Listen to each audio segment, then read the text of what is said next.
اللہ رب العالمین نے انسان کے دل میں فطرتی طور پر محبت رکھی ہے، اور محبت کا خمیر انسان کے اندر موجود ہے۔ یہی وجہ ہے کہ انسان کسی نہ کسی سے کسی نہ کسی انداز میں محبت ضرور کرتا ہے۔ عمومی طور پر ہماری محبت یا لذت کے لیے ہوتی ہے یا فائدہ کے لیے ہوتی ہے، مستقبل میں یہ شخص کام آ جائے گا اس کے لیے ہوتی ہے، ماضی میں کام آیا تھا اس کے لیے ہوتی ہے، ہم اس کے ممنون ہیں، اس نے احسان کیا تھا اس لیے ہوتی ہے، اس سے ہمیں فائدہ ملے گا وغیرہ ذالک۔ تو جس انداز کی جیسی محبت ہوگی ویسا اس محبت کا انجام بھی ہوتا ہے۔ اچھی محبت کا اچھا انجام ہوتا ہے اور بری محبت کا برا انجام ہوتا ہے۔ اچھی محبت، بہترین محبت، پسندیدہ محبت وہ ہے جس میں اللہ کی رضا ہو اور اس کے حبیب صلی اللہ تعالیٰ علیہ وآلہ وسلم کی رضا ہو۔ یہ عظیم ترین محبت ہے۔ اے کاش ہمیں یہ محبت نصیب ہو جائے۔ اللہ تعالیٰ نے سورہ کہف میں نبی رحمت صلی اللہ تعالیٰ علیہ وآلہ وسلم نے فرمایا،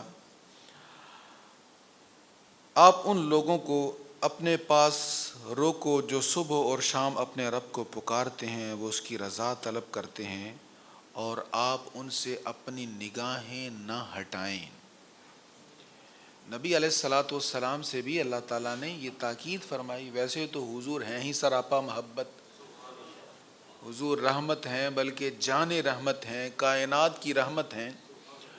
حضور کو فرمایا، اے حبیب آپ پیار تو کرتے ہی ہیں، لیکن جو اللہ کی رضا کی خاطر آپ کی بارگاہ میں بیٹھے رہتے ہیں نا، ان کے ساتھ اتنی محبت کریں کہ اپنی نگاہ بھی ان سے نہ ہٹائیں۔ اب حضور علیہ السلام کو ان سے محبت کا کس لیے حکم کیا گیا؟ کہ وہ اللہ کی رضا کی خاطر حضور کی بارگاہ میں بیٹھتے تھے۔ تو پسندیدہ محبت وہ ہے جس میں اللہ تعالیٰ کی رضا ہو۔ بہت ساری محبتیں ہم ایسی بھی کرتے ہیں جس میں ہمیں پتہ ہوتا ہے کہ اس میں رب کی رضا نہیں ہے، اللہ تعالیٰ کی ناراضگی ہے، تو ہم اپنی ضرورت یا اپنی طبع کی خاطر اللہ کی رضا پر کمپرومائز کر جاتے ہیں۔ تو ایسی محبت سے منع کیا گیا۔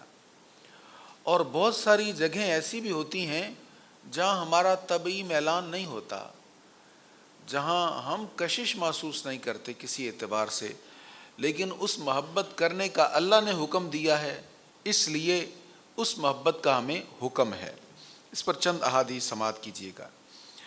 حضرت سیدنا ابو ذر رضی اللہ تعالیٰ عنہ فرماتے ہیں، ابو داؤد شریف کی حدیث ہے، کہتے کہ رسول اللہ صلی اللہ تعالیٰ علیہ وآلہ وسلم تشریف لائے اور آپ نے ہمیں فرمایا، اتدرون، کیا تم جانتے ہو کون سا عمل اللہ تعالیٰ کو سب سے زیادہ پیارا ہے؟ کسی نے کہا جی نماز یہ ایسا عمل ہے جو اللہ تعالیٰ کو سب سے زیادہ پیارا ہے۔ کسی نے کہا جی زکوٰۃ یہ ایسا عمل ہے جو اللہ کو سب سے پیارا ہے۔ کسی نے جہاد کا ذکر کیا۔ نبی کریم صلی اللہ تعالیٰ علیہ وآلہ وسلم نے فرمایا، اللہ تعالیٰ کو ان عملوں میں سب سے زیادہ عمل یہ ہے کہ اللہ کی خاطر محبت کرو، اللہ کی خاطر دشمنی کرو۔ تمہاری محبت اللہ کی رضا کے لیے ہو۔ ہماری زندگی کا سرکل، سارا نظام محبتوں پر چلتا ہے، ہماری چاہتوں پر چلتا ہے، ہماری خواہشوں پر چلتا ہے۔ ہم صبح اٹھتے ہیں، نکلتے ہیں تو ہمارے ذہن میں ہماری خواہش ہوتی ہے، ہماری طلب ہوتی، جس کے پیچھے ہم ساری زندگی بھاگتے ہوئے گزر جاتے ہیں۔ تو ہماری اس سوچ کو یہاں پہ ٹھیک کیا جا رہا ہے کہ تم جہاں بھی جا رہے ہو، جو بھی کر رہے ہو، جو بھی تمہارا مائنڈ سیٹ ہے، جس ڈائریکشن میں تم جا رہے ہو، جس سمت میں تم جا رہے ہو، وہاں دیکھ لو یہ اللہ تعالیٰ کو پسند ہے کہ نہیں۔ اگر تو وہ اللہ کو پسند ہے تو پھر سب ٹھیک ہے، اور اگر وہ اللہ کو پسند نہیں ہے تو پھر وہ ٹھیک نہیں ہے۔ تو فرمایا ان سب عملوں میں بہترین عمل، کثیر محدثین نے اس حدیث کو لکھا، ان سب عملوں میں یعنی کسی نے نماز کا ذکر کیا، کسی نے حج کا، کسی نے نماز کا، کسی نے روزہ کا، کسی نے جہاد کا، اور حضور نے فرمایا یہ سب عمل بہترین ہیں، پر ان میں سب سے بہترین عمل جو اللہ کے ہاں ہے وہ یہ ہے کہ اللہ کی خاطر محبت کرو اور اللہ کی خاطر دشمنی کرو۔ دشمنی بھی کرنی ہے، نفرت بھی کرنی ہے، صرف محبت نہیں کرنی، اللہ کی محبت میں نفرت بھی کرنی ہے، ہر اس عمل سے، ہر اس پرسنالٹی سے، ہر اس طرز عمل سے جس سے اللہ نفرت فرماتا ہے، جس سے اللہ رب العالمین بیزار ہے۔ یہ اس لیے ضروری ہے، اگر اللہ کے دشمن کے ساتھ ہماری محبت ہوگی تو پھر اللہ کی محبت کے دعوے میں ہم سچے نہیں ہیں۔ وہ ہمارے یہاں ایک سادہ سی کہاوت ہے کہ دوست کا دوست بھی دوست ہوتا ہے اور دشمن کا دشمن دوست ہوتا ہے، اور دوست کا دشمن دشمن ہوتا ہے۔ یہ ہمارے ہاں جو خارجہ پالیسی میں جو منافقتیں چل رہی، یہ محبت تھوڑا ہوتی ہے، یہ تو مفادات ہوتے ہیں۔ ہمیں خالص محبت اور خالص نفرت کا حکم ہے کہ اللہ کی خاطر سچی محبت کرو اور دشمنی اپنے مفادات کی خاطر نہ کرو، اپنی طبع اور اپنے ذوق کے لیے نہ کرو۔ مثلا ہم اپنے ذوق کے لیے، اپنی طبع کے لیے، اپنے ذو رحم رشتہ داروں سے اگر نفرت کریں گے تو یہ اللہ کو پسند نہیں ہے، یہ دشمنی اللہ کو پسند نہیں ہے۔ جو ذو رحم رشتہ دار، کیونکہ اس کے بارے میں رسول اللہ صلی اللہ علیہ وسلم نے فرمایا سل من قطعک، یہ رشتہ داروں کے بارے میں فرمایا کہ جو تجھ سے توڑتا ہے تو اس کے ساتھ جوڑ۔ یہ نہیں فرمایا کہ جو تجھ سے جوڑ رہا تو بھی اس سے جوڑ لے، جو جیسی محبت کرتا تو ویسی محبت کر لے۔ ہمارے ہاں جو میرٹ یہی ہے نا کہ بھئی جیسی کوئی محبت کرے گا ویسی ہم کر لیں گے، جیسی کوئی قدر کرے گا ویسی ہم کریں گے۔ فرمایا نہیں، ایسا نہیں ہے، بالکل اپوزٹ حکم فرمایا۔ من سل جوڑ، من جو قطع کا توڑ رہا ہے، جو توڑ رہا ہے اس کے ساتھ جوڑ۔ اب ایسے میں اگر ہم دشمنی رکھیں گے تو یہ ہماری ذات کے لیے ہو سکتی ہے، ہماری نفرت کے لیے، ہماری نفرت کی تسکین کے لیے ہو سکتی ہے۔ اللہ کو پسند یہ دشمنی ہرگز نہیں ہے۔ اس لیے فرمایا محبت بھی اللہ کی خاطر کرو، دشمنی بھی اللہ کی خاطر کرو۔ حضرت سیدنا فاروق اعظم رضی اللہ تعالیٰ عنہ روایت کرتے ہیں،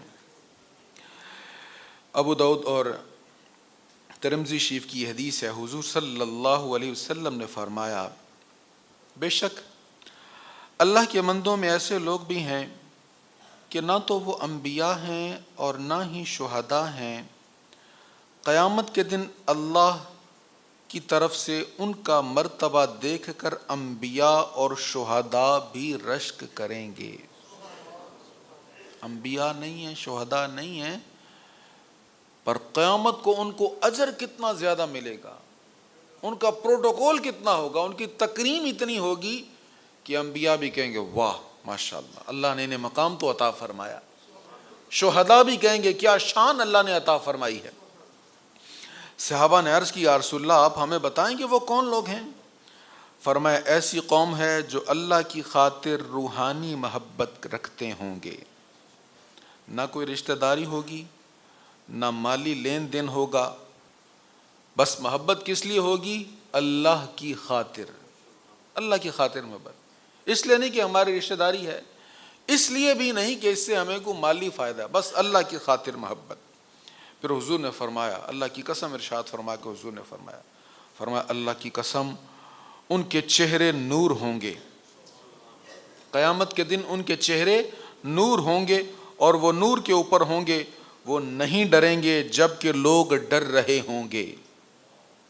قیامت کا منظر بڑا خوفناک منظر ہے نا، یہ تو ہمارے ہاں مذاق اڑایا جاتا ہے قیامت کا، ایسا ہوگا تو ہم ایسا کر لیں گے، اگر اللہ نے ایسے سوال کیا تو ہم ایسے کہہ دیں گے آگے سے، استغفر اللہ۔ یہ تو قیامت کے دن پتہ چلے گا نا کیسا منظر ہوگا۔ ایک تو قیامت کا خوف جس کے بارے ہمیں بار بار ڈرایا گیا، اس کو اگنور کرنا ہے، اور دوسرا اس خوفناک منظر جس کے بارے میں حضور علیہ الصلوۃ والسلام نے خود، حضور کے چہرے پر خوف کے ایکسپریشن تھے، صحابہ کرام ڈرا کرتے تھے، اس کا مذاق اڑانا یہ چھوٹی بات نہیں، بہت بڑی بے ادبی کی بات ہے۔ ایسا لطیفہ، ایسا میسج، ایسا پیغام، ایسی محفل جس میں قیامت کا، قبر کا، ان عذابات کا مذاق اڑایا جا رہا ہو، یہ کفر کی حد تک انسان کو لے جاتی ہے۔ ایسا نہیں کرنا چاہیے، بڑا خوفناک منظر ہوگا۔ بلکہ قرآن کریم میں جو بیان ہے اس کی تفسیر میں مفسرین نے لکھا ہے کہ اولین وقت تو ایسا ہوگا کہ ہر کسی پر خوف ہوگا، ہر کوئی ڈر رہا ہوگا اپنے بارے میں۔ بعد میں جن لوگوں پر انعامات ہیں وہ بے خوف ہوں گے، لیکن عام لوگ پھر بھی خوف زدہ رہیں گے۔ تو نبی رحمت صلی اللہ علیہ وسلم نے فرمایا اللہ کی خاطر محبت کرنے والے، ان کی جزا کیا ہوگی؟ چہرے پر نور ہوں گے۔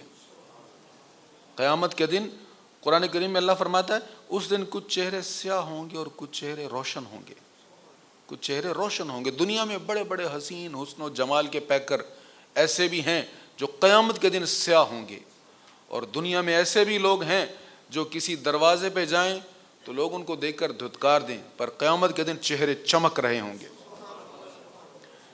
فرمایا وہ چہرے پر نور ہوں گے، وہ نہیں ڈریں گے جب لوگ ڈر رہے ہوں گے، اور جب ہر کوئی غمگین ہوگا وہ غمگین نہیں ہوں گے۔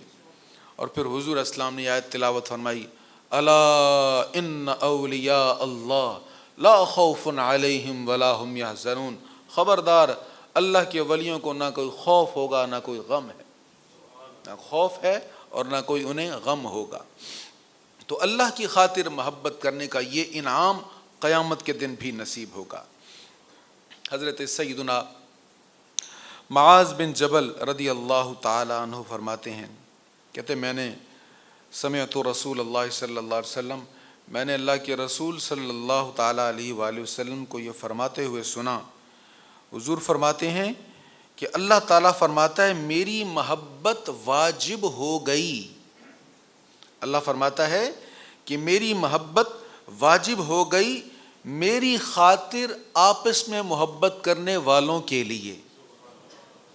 اللہ کی خاطر جو آپس میں محبت کرتے ہیں ان کے لیے میری محبت واجب ہو گئی، اور میری خاطر مل بیٹھنے والوں پر، اور میری خاطر ایک دوسرے کی زیارت کرنے والوں پر، اور میری خاطر ایک دوسرے پر خرچ کرنے والوں پر۔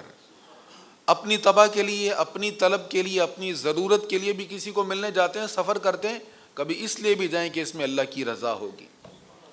اپنے دوست احباب پر اس لیے خرچ کرتے ہیں کہ ہماری ایک کمپنی ہے، ہم ایک دوسرے کو انجوائے کرتے ہیں، ایک دوسرے کی کمپنی کو انجوائے کرتے ہیں۔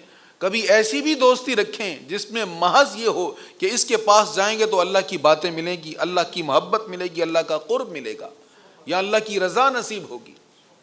تو فرمایا اللہ کی رضا کی خاطر خرچ کرنے والے، ملنے والے، جانے والے، بیٹھنے والے، اللہ فرماتے ہیں میری محبت ان کے لیے واجب ہو گئی ہے۔ حضرت سیدنا ابو سعید خدری رضی اللہ تعالیٰ عنہ فرماتے ہیں نبی کریم صلی اللہ علیہ وسلم نے فرمایا، کھانے کے حوالے سے یہ بھی ایک حدیث اہم ہے، رسول اللہ صلی اللہ علیہ وسلم نے فرمایا مومن کے سوا کسی کی صحبت میں مت بیٹھو، مومن کے سوا کسی کی صحبت میں مت بیٹھو۔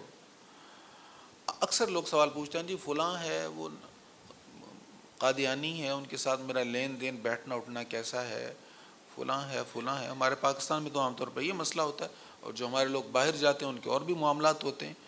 دیکھیں معاملہ رکھنا اور بات ہے، کاروباری لین دین کسی کے ساتھ، لیکن جب آپ اس کے ساتھ بیٹھیں اٹھیں گے، پیار محبت کا اظہار کریں گے، سلام دعا کریں گے، یہ معاملات کریں گے، تو ایک نحوست پڑے گی، ایک نحوست ضرور پڑے گی۔ اور ایک کافر کے ساتھ معاملہ رکھنا اتنا خطرناک نہیں ہے جتنا ختم نبوت کے غدار کے ساتھ اپنا تعلق رکھنا خطرناک ہے، کیونکہ کافر تو کہہ رہا ہے میں کافر ہوں، لیکن جو یہ کہہ رہا ہے کہ میں مسلمان ہوں، میں تمہارے جیسا ہوں، میں نماز پڑھتا ہوں، میں ایسے کرتا ہوں، لیکن حضور کی نبوت کا انکار کر رہا ہے، اس کی صحبت بڑی خطرناک ہے۔ اس لیے نبی رحمت صلی اللہ علیہ وسلم نے فرمایا مومن کے سوا کسی کی صحبت میں مت بیٹھ، اور تیرا کھانا کوئی نہ کھائے سوائے تقوی والے کے۔ اپنی دعوتیں، اپنی محبتیں، اپنی قربتیں نیک لوگوں کے لیے کرو، فاسق و فاجر لوگوں کے لیے نہ کرو، وگرنہ ان کی صحبتیں تم پر بھی اثر چھوڑ جائیں گی۔ امام حاکم نے اس کو مستدرک میں لکھا ہے، دارمی میں بھی یہ حدیث مبارکہ موجود ہے، کثیر محدثین نے لکھا ہے۔ حضرت سیدنا مقداد بن اسود رضی اللہ تعالی عنہ، حضرت سیدنا ابو ہریرہ رضی اللہ تعالی عنہ روایت کرتے ہیں کہ رسول اللہ صلی اللہ علیہ وسلم نے ارشاد فرمایا، اگر دو بندے آپس میں اللہ عز و جل کی خاطر محبت کرتے ہوں، ایک مشرق میں ہو دوسرا مغرب میں ہو، تو اللہ تعالیٰ انہیں قیامت کے دن اکٹھا کر دے گا۔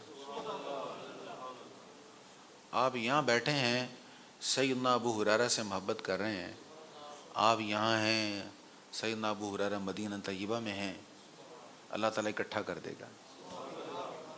آپ یہاں بیٹھے ہیں، اللہ کے رسول صلی اللہ علیہ وسلم سے محبت کر رہے ہیں، حضور فرما رہے ہیں کہ جغرافیائی اعتبار سے جتنا مرضی بیچ میں فاصلہ ہے، قیامت کے دن اللہ اکٹھا کر دے گا۔